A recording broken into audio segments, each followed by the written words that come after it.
If wisdom is so valuable, why doesn't it just show up? Why do some people seem to stumble into understanding, while others search their whole lives and come up empty? Solomon answers that question directly in chapter 2. And his answer isn't luck. It's not talent.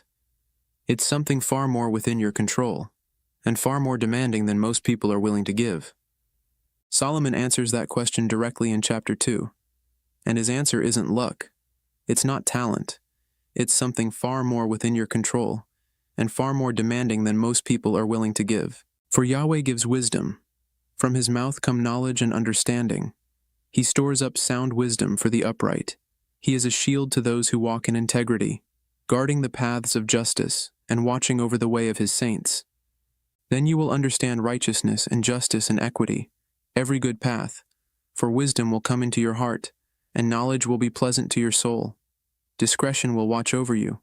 Understanding will guard you, delivering you from the way of evil, from men of perverted speech, who forsake the paths of uprightness, to walk in the ways of darkness, who rejoice in doing evil, and delight in the perverseness of evil, men whose paths are crooked, and who are devious in their ways. So you will be delivered from the forbidden woman, from the adulteress with her smooth words, who forsakes the companion of her youth, and forgets the covenant of her God. For her house sinks down to death, and her paths to the departed. None who go to her come back, nor do they regain the paths of life. So you will walk in the way of the good, and keep to the paths of the righteous. For the upright will inhabit the land, and those with integrity will remain in it. But the wicked will be cut off from the land, and the treacherous will be rooted out of it. That's the full chapter, and it moves through 3 distinct movements: the seeking, the reward, and the warning. Notice the verbs Solomon stacks up in the opening verses: receive, treasure up, incline your ear, call out, raise your voice, seek, search. This isn't passive reception. This is active pursuit, escalating in intensity. The Hebrew word for treasure up is tsaphan, to hide away, to store as valuable. It's the same root used for hidden treasure. Solomon is saying, don't just hear wisdom and let it pass through you. Bury it inside yourself, the way you'd hide gold from thieves. Then comes the comparison that defines this whole chapter. If you seek it like silver, and search for it as for hidden treasures. The Hebrew word for search here, chaphas, implies digging, excavating, the kind of search a miner does, not a casual glance. Here's what's radical about this.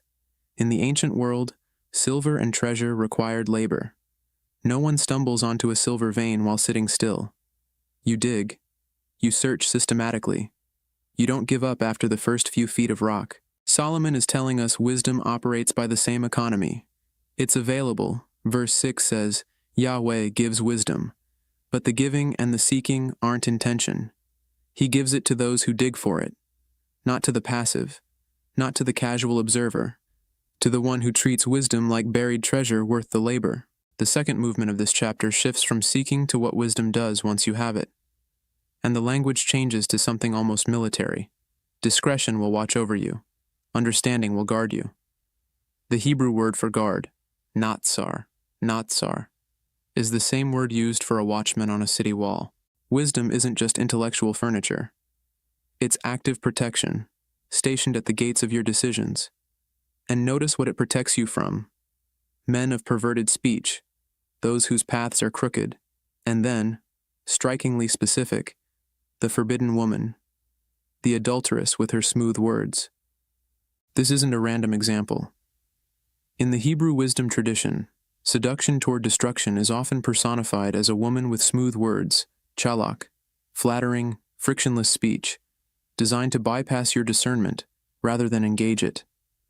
It's the same danger as the ambush gang in chapter 1, just wearing a different disguise, something that promises pleasure while leading to ruin. The warning is severe. Her house sinks down to death. None who go to her come back.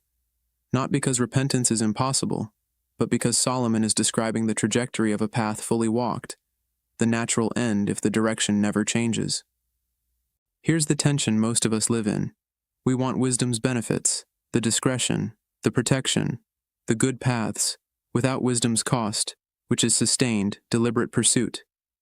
We'll read one verse, watch one video, hear one sermon, and expect transformation.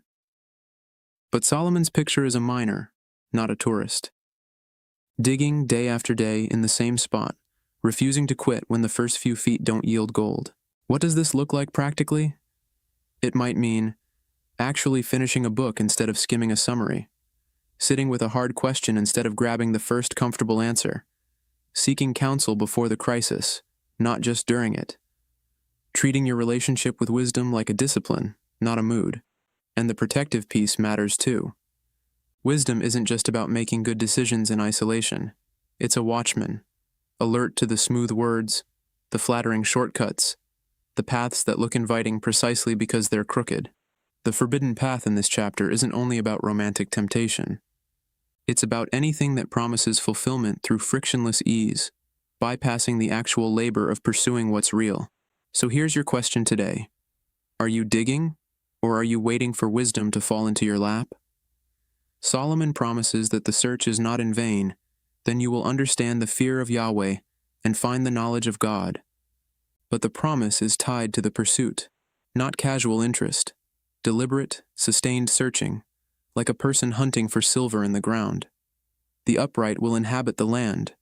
The treasure is real, but it's found by those willing to dig.